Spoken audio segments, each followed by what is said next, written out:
You show up 2 hours early. Your bag is packed perfectly. You hand over your driver's license, the exact same one you used to fly to Florida last year. But the TSA agent shakes his head. He tells you that you are not getting on that plane today. No flight, no refund. This is actually happening right now to thousands of older travelers in 2026, and airlines are doing a terrible job warning them. What did they do wrong? They ignored the Federal Star. In 2026, the grace period is officially dead. Starting May 7th, 2025, the federal government officially enforced the Real ID requirement for all domestic air travel. If your standard state driver's license does not have a specific star in the top right corner, the TSA scanner will flag it, and federal law mandates that they deny you entry to the concourse. An airline ticket agent won't stop you from buying the ticket, but TSA will stop you from flying. If you don't have that star, you must use a valid United States passport, a passport card, or a highly specific list of federal documents. Do not assume your standard license works just because it is not expired. Wait, so if I just have a regular driver's license and no passport, I lose my entire vacation? But that's just security. Once you're past TSA, isn't getting on the plane the easy part? I always see people rushing the gate, and I hate feeling like I'm holding the line up because my knees aren't what they used to be. That anxiety at the gate is exactly what airlines exploit to speed up boarding metrics. But they are hiding a very powerful federal regulation from you. Under the Department of Transportation rules, you possess an absolute right to pre-board the aircraft if you declare that you need extra time to get down the jet bridge or get situated in your seat. You do not need a doctor's note. You do not need to be in a wheelchair. You do not even need to explain your specific medical condition to the gate agent. If you walk up to the desk before boarding begins and simply state, "I require extra time to board and need to pre-board," federal rules dictate they must let you on the plane before Group 1, before first class, and before the frequent flyers. If a gate agent denies this request and asks for medical proof, they are violating federal law. I had no idea I didn't need proof. I always just suffered in Group 5 because I didn't want to cause a fuss. But speaking of medical issues, what about my daily pills? I've seen horrible stories online about customs or TSA throwing away expensive medications because they weren't packed right. Is that a real thing? It is a very real nightmare. The biggest mistake older travelers make is using those convenient, generic plastic pill organizers for air travel. While domestic TSA rarely checks pills, if your bag is chosen for a random secondary screening, or worse, if an emergency forces your domestic flight to divert to Canada or Mexico, unidentified pills become a massive legal liability. Security protocols in 2026 require that medications be identifiable. Always keep strictly essential medications in their original pharmacy-labeled containers.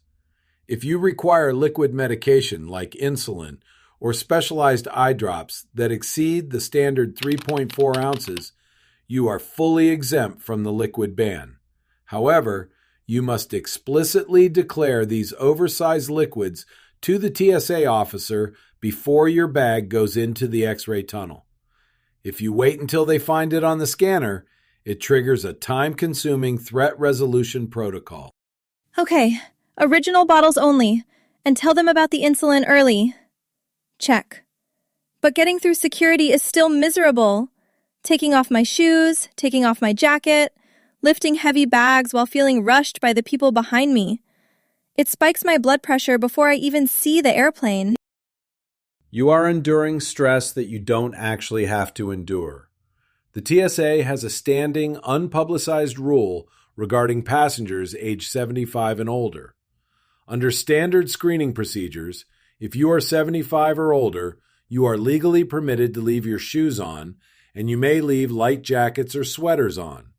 You do not have to strip down.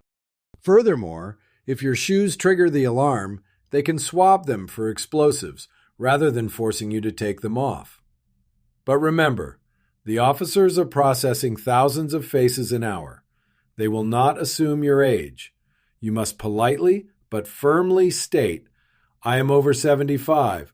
I am leaving my shoes on according to TSA policy," as you approach the bins.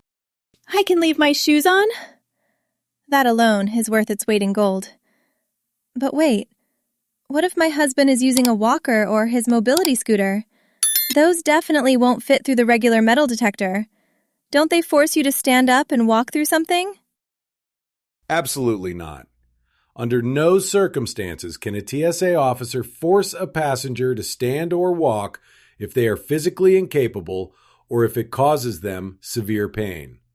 If you cannot walk through the advanced imaging technology or metal detector, you have the protected right to remain seated in your mobility scooter or wheelchair. The officers are trained to perform a thorough, seated pat-down screening instead. They will physically inspect the wheelchair and swab your hands and the mobility device for explosive trace residue. Never let an aggressive agent pressure you into doing something physically unsafe. But there is a massive catch when it comes to airline wheelchair assistance that leaves thousands stranded at the airport. Stranded?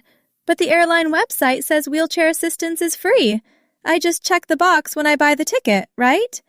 Don't they just have a bunch of wheelchairs waiting by the front door? Checking the box online is not enough. Under the Air Carrier Access Act, airlines are legally required to provide free wheelchair assistance from the curb to the seat. However, airlines do not employ the people pushing those wheelchairs. They outsource it to third-party contractors. If you simply show up and demand a wheelchair, you might wait 2 hours because they are understaffed and you will miss your flight. To guarantee your federal rights are met, you must call the airline exactly 48 hours before departure.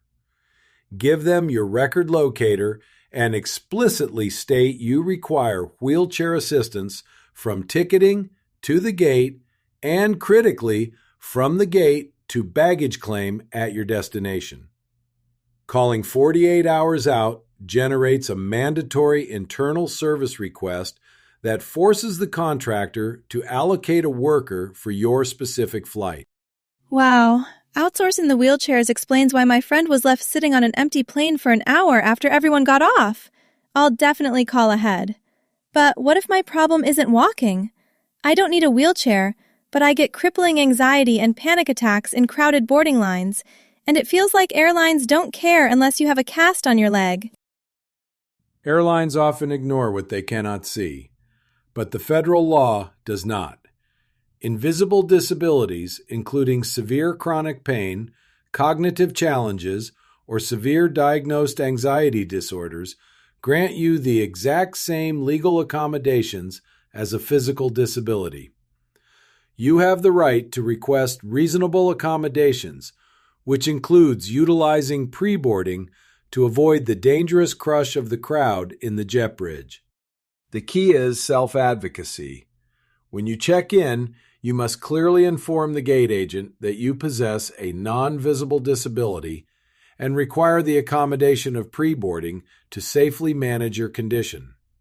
They are legally prohibited from demanding a medical diagnosis, but if you do not articulate your need clearly, they cannot offer the federal protection.